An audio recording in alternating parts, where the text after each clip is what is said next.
Սիրելի հայրենակիցներ, բարև ձեզ։ Հայաստանում վերջի ժամանակներում ուղղակի քաղաքական հայտ ներկայացնելը արդեն իսկ հանցագործություն է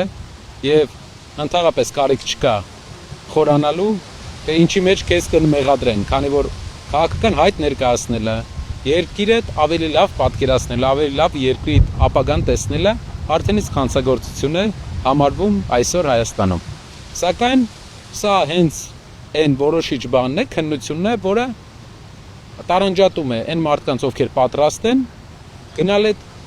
բարդությունների եւ այն մարդկանց, ովքեր ամեն բարդությունից խուսափում են։ Մենք պատրաստ ենք այդ բարդությունների, միշտ պատրաստ ենք եղել եւ հիմա էլ ենք պատրաստ եւ մի անգամ ասել եմ, մեկ անգամ էլ կասեմ, ավելի մեծ պատիվ է մեր պայքարի համար գտնվել ճաղերի այն կողմում, քան այս կողմում։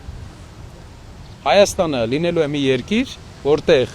այլևս քաղաքական հետապնդումը քրեական գործեր չեն ծառայելու մարդկանց քաղաքական գործունեությունից հետ պահելու համար։ Այսինքն չեն բացվելու նոր քրեական գործեր, որպեսզի մարդիկ քաղաքականությամբ չզբաղվեն, այլ ուժային կառույցները աշխատելու են, որպեսզի երկրում ամեն օր չլինի սպանություն, որպեսզի երկրում լինի իրական օրինականություն եւ երկիրը վերադարձնի իր ամենաանվտանգ երկիր տիտղոսը, որ ունեցել ենք մենք տարիներ շարունակ։ Վստահ եղեք, սիրելի հայրենակիցներ, որ ոչ մի բարդ բան բերդ գնալու մեջ չկա, ոչ մի բարդ բան ինձ համար եւ իմ թիմակիցների համար այս ճանապարհի մեջ չկա եւ մենք գնալու ենք, շարունակելու ենք այս process-ը, որովհետեւ սա մի մեծ պատմության, մի մեծ տարածաշրջանային զարգացման մի մաս է, որի